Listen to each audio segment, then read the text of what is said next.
Hi, everyone. Welcome to Growing Social Now. I am Barbara Rosconi, and I am super excited today to interview Dr. Pauline Wallin. Pauline is a psychologist in Central Pennsylvania, and she's the author of Taming Your Inner Brat, a guide for transforming self-defeating behavior. Pauline has been quoted in major media, including CNN, Associated Press, Yahoo News, USA Today, Washington Post, Chicago Tribune, Forbes, Self, Ladies Home Journal, Modern Bride, Fitness Prevention, Women's Day, Consumer Reports on Health, and so many other places. So you may have seen her name in the news. And on this show, I like to connect with people that I know personally. Pauline and I think, have been together on over 300 marketing therapy sessions. Every other week, we talk on our marketing mastermind, and I just love Pauline's brilliant insights and her sparkling skepticism that keeps us all on our toes. So, Pauline, I'm just so excited to have you here today. Well, I'm delighted to be here, Barbara, and the topic that I'm going to be talking about, I think, is something that everybody can relate to. That's it. And so what is your topic? It's the real reason you procrastinate and how to stop.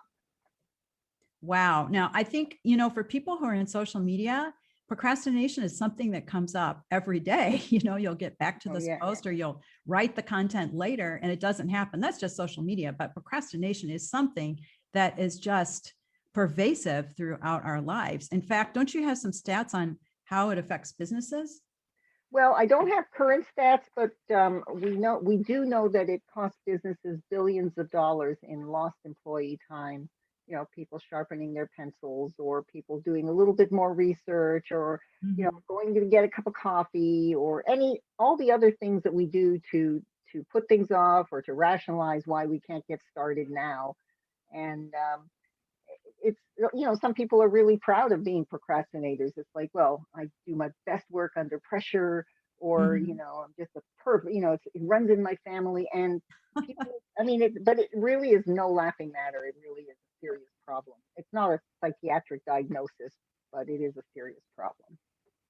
Well, I can agree that procrastination is something that everyone is familiar with. And why do you think people put things off? Is it out of laziness, or because there's not enough time, or something else? Oh, we all have reasons, sure. Like I need a solid block of time. So I'm going to start. It's too late on a Friday afternoon, so I'm going to start first thing Monday morning, or I'm going to save it for the weekend. And we don't get it done. And I'd just like to tell you a little story about my shirt. I'd love that. So I had this shirt on my dresser, and it needed a button. So I just left it on the dresser. And every morning I'd look at it and think, oh, I'd like to wear that shirt to work, but yeah, it needs a button. I'll sew the button on later. In the evening, I'd go back into the bedroom and I said, oh, I didn't sew the button on. I felt kind of bad. And that went on for about a month. So I estimated, let's say 30 days of like the 2 minutes a day, 1 minute feeling bad in the morning, 1 minute feeling bad in the evening. I had suffered, or made myself suffer, feeling bad about not sewing a button on my shirt for a total of 2 minutes a day for 30 days for an hour's worth of feeling bad. So the next morning, I said, I am going to wear that shirt and I'm going to sew on that button. And how long do you think it took me? Well, assuming you could find the needle and thread, not very long. Right, including finding the needle and thread, it was under 5 minutes. Wow. And I know where I keep needle and thread, and I wasn't, it was like a light colored shirt. I just needed white thread, a needle, and it was already threaded. So I just, zipped that button on, and then I thought to myself, all that feeling bad for this, like something that took 5 minutes. Mm-hmm. And it wasn't something I was scared of doing. I just didn't feel like doing it. And so what I did is I promised myself I'd do it later, and that made me feel better for the moment until I saw the shirt again. Yeah. Yeah. Well, why do you think people procrastinate, and why is it hard to stop? Well, the typical reasons that some people think people procrastinate is that they're lazy, which actually procrastinators tend to be not lazy at all. They're actually quite conscientious. That's why they feel so guilty about not doing something. or that it's a time management problem. I Mhm. just don't have enough time. And you know, I I attended a meeting of professionals, and it was at the local Society of Association Executives. And there was a speaker who talked about how to manage your time. And then my following speech was why we don't do it. Oh, that's a good So we combo. were a tag team. Yeah.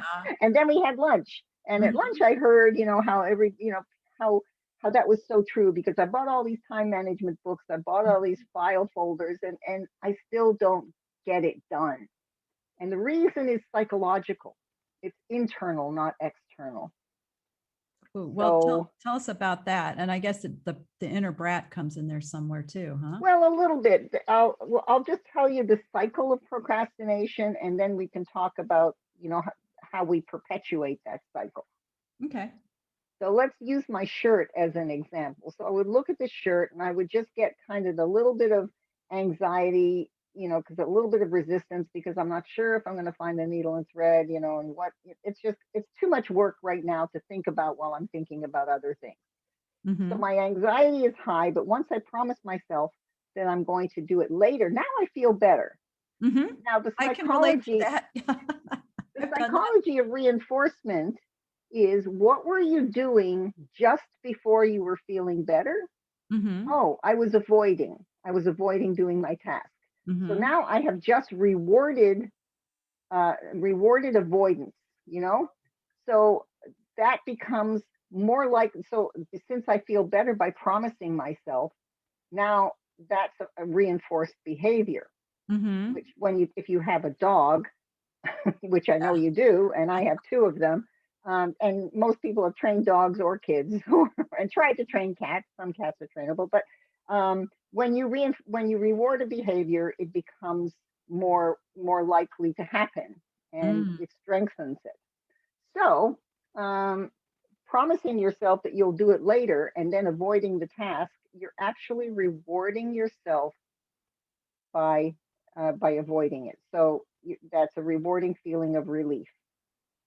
Wow. Um, yeah, and so you feel relief now, and then you come back and you think about that task, or you see it, or you see all the dishes on the counter, or you see the bills that, oh yeah, I was going to pay those, or you have all these things that you want to post on social media, and you're going to pick one real soon. But then you say, okay, I'll do it later. I'll promise myself I'll do it later. And the reason that is so powerful is because you can still feel conscientious and responsible. Oh. You're not saying I'm going to slack off. You say, I'm Yeah. really going to do this. But Hmm. like thinking about, let's say, paying bills doesn't get them paid. So you want that responsible if you're not actually doing, paying the bills. But if you're feeling conscientious and you think you promise yourself later and you really intend to do it later, Hmm. so we keep going around and around in this cycle because it's so rewarding to just say, okay, I feel better just by promising myself, and I didn't have to lift a finger. But we don't say that to ourselves conscientiously. I mean, we don't say that to ourselves consciously, but anything that has a reward value, such as relief from anxiety, is likely to be repeated. So we keep repeating it over and over again. Yeah, it's And definitely a by pattern. Yeah. So, buying a taking a course, or buying a certain filing system, or saying just do it. I mean, that you can push yourself with that, but unless you really understand why you're really procrastinating, you're not going to have a good handle on So now that we know the cycle, I guess, and how we keep rewarding ourselves for putting it off, what can we do to manage our procrastination? I mean, how can we break this cycle? it. Okay, so that's when your inner brat, which I call, that's the part of you that's like, still 2 years old and wants what it wants when it wants Yeah. it. So we all have this inner brat in the back of our mind. So let's say, give me an example of posting something on social media. Let's talk about that, and we'll use that as an example for what to do. Well, if you are someone who's a professional that's doing a content calendar, you probably have a schedule. So you're not going to procrastinate as much, but you might. I think one of the problems that people run into is with their personal brand. They procrastinate, it's not a priority. They say, oh, I'll update my LinkedIn profile someday. And 5 years later, they haven't done one thing. Maybe they've liked a couple of posts along the way, but I feel like the one person that people procrastinate against the most, if you want to call it against or with or for, whatever, is themselves. Right. So I like that update your LinkedIn profile, because that's an example where it's kind of a major project. It's not just, fixing a typo. So you're not quite sure how much work is involved. Right. And so you get a little bit anxious. Mm-hmm. And in order to justify putting it off, or in order to justify promising yourself you'll do it later, you might do things like rationalize, well, I need more time, or I need to find that link that I wanted to put on there, and I don't have time to look for it right now. Or you can bargain with yourself. This is your inner brat, trying to negotiate, saying, well, I'll do it this weekend, and because I'm really busy and I deserve to just kind of, sit and play video games for a while. And so you're or bargaining just with scroll yourself. on, or just read other people's stuff on Facebook. Right. Yeah. And then 2 hours goes by, and then you go, oh, well, it's Easily. too late to get started now. Yeah, And so this is exactly. Now how it's time for your inner dinner. brat is talking to yourself. I'll just like the inner brat is telling me that there's a cake on the counter, and I'm just going to straighten it for a little bit, because I'll just straighten it and eat just that little sliver. And then I've straightened like half the cake away. So this is how my inner brat, has rationalizes why I'm allowed to eat cake, because it's not really that many. It doesn't have calories when it's, a quarter of an inch thin. Exactly. But yeah, so your inner brat really keeps, or it's the rationalization or the feeling anxious that it's too much work. I guess it could be whining even to yourself, because if it's going to take some effort, that's not a reason not to do it. But we talk ourselves out of it in a way that allows us to still save face with ourselves, to maintain kind of like a sense of self-respect, because we're really conscientious and really going to do it this weekend for sure. And then 5 years later, it's, well, now I have to really overhaul my profile, and now this is way too much work. So lather, rinse, repeat every day, right? That's what we do. Oh, wow. Well, what emotions do you think are at play here? Do you think fear could be a factor? Because I think... a lot of it is fear-based, like perfectionism, Okay. Or getting distracted, or the negative self-talk that we say, well, I probably won't do a very good job. And I'm not ready to face that. I think you hit on a big one there. And I know when I talk to people, one of their stumbling blocks is they don't know what to say if it's on social media. And, it's like, I saw someone present they were talking about being on Twitter, and they said they gave the example, I think it was Babe Ruth, but he had, I don't know how many hits, 5,000, he made 3,000. Those probably aren't the right numbers, but the point was, he had to swing a lot of times before things happen. And so I think people get really hung up on what to say, so they don't say anything. And then they go silent. So do you have some techniques people can use to get over these fears and turn on the let's do it light? Yes. First, it's how you talk to yourself. That's a big one. Yeah. Notice the difference in how you feel if you say, I have to update my profile, versus I'm going to update my profile, or I will update my profile. When you say I have to, immediately that sets up resistance in your mind. Yeah, it just doesn't feel good. Yeah. So when you say I will, it's like, okay, well, that's next thing to do. If you if you promise somebody you're going to get something done, we generally keep promises to ourselves, to other people more than to ourselves. So you say, I'm going to get that to you by, end of business today. Mm-hmm. You will probably more likely do it. But one of the most effective ones that works for me, especially with writing, is 15 magic minutes. Oh, tell If us you can, about that. you Let's can get, plant your butt to the chair and yeah. just start writing anywhere. You don't have to start at the beginning. You can Mm-hmm. start in the middle. Just start with what feels, just what comes naturally to you in your mind. And you may end up changing it completely. But at the end of 15 minutes, you have the option to stop. And chances are you will have broken through that anxiety that Mm-hmm. comes with the procrastination and you will want to continue. But if you don't continue, if you choose to stop, you still have some work product, and it's so much easier to edit something than to create it. Oh, that's for sure. Yeah. And I think with So, writing, one of the things I've heard is you can't write and edit at the same time. It's like having your foot on the brake and your foot on the gas. You can't go anywhere. well, yeah, but I mean, you can't just write gibberish either. So, Right. yeah, Yeah, that's but yeah, it doesn't you count. just get the ideas down, and even Mm-hmm. if it's like bullet point, like a bullet point with one sentence beside it, so you've got a structure.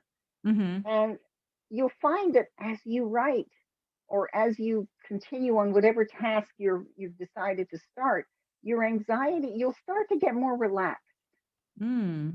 as you go. And within Mm-hmm. 15 minutes, you will be more relaxed.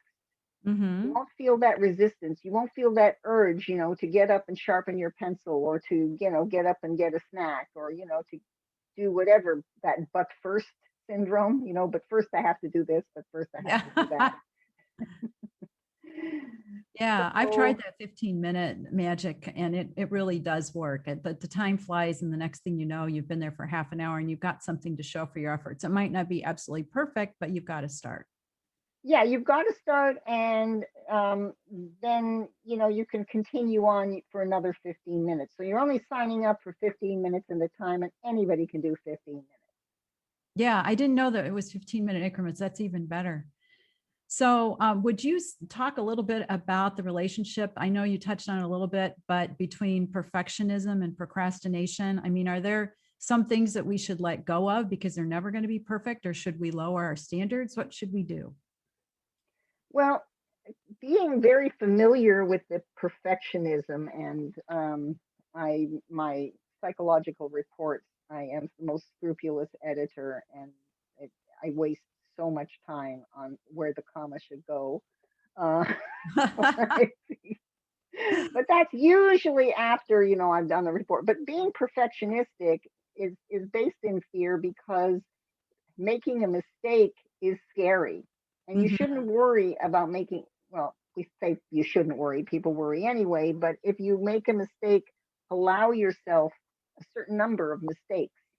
Oh, So yeah, good idea. if you say I'm going to like allow myself um, 5 mistakes in this today, and I'm not going to send it. I'm just going to I'm not going to correct anything until I've made 5. You Mhm. kind of accept that and you calm down and you're not like just judging yourself all the time. But in terms of precision, the time that you put into, let's say, social media, Mhm. and people are scrolling through it, just the time that it's really poor return on your investment because nobody is parsing your sentences. They're just wanting to get a sense of what you're trying to say. You're going to be forgiven if there's a typo. If your grammar isn't perfect, um, I suggest that you do learn the basics. But if don't, you have a dangling participle, nobody's going to like say, well, you don't know what you're talking about. But it is Right. important to have good grammar and good There's spelling. always the edit button too. And you can use Yes, Grammarly if you want to get it too. yes. Well, I can't believe how fast our time has flown today. And I've learned so much. I feel so empowered now, Pauline. Thank you. Uh, So what are you going to do tonight? well, tonight, what I'm going to do is when we're done with the interview, I am going to get my outline for my new LinkedIn course together. and it's structured, but it's kind of like, you know, you go to the grocery store, you buy the ingredients for your dinner. I have all the ingredients. I just need to make sure they're in the recipe, and then I'll be all set to start it and get it recorded on Monday. Oh, So great. yeah, how So about you? well, I have all sorts of papers and folders that I was working on a major report. I am going to gather them up, and so my desk is not cluttered. I anticipate it's going to take me 3 minutes, but I've been Oh, looking at it all week. yeah, sometimes it's like, you know, sometimes those little tiny 1, 2, 3 minutes can really make your day. And the Hmm. last few Yes. minutes I spent talking with you have certainly made my day. And I know I so look forward to talking to you every 2 weeks. And I hope everyone has gotten some great tips from Pauline. And where can we find you online, Dr. Pauline Wallin? It's drwallin.com, DRWALLIN, and my book, Taming Your Inner Brat, is on Amazon. And I would highly recommend it. I'm going to go back and read it again. So thanks everyone for joining us. And this has been Growing Social Now with Barbara Rasconi and my special guest, Dr. Pauline Wallin. We hope you'll tune in again soon.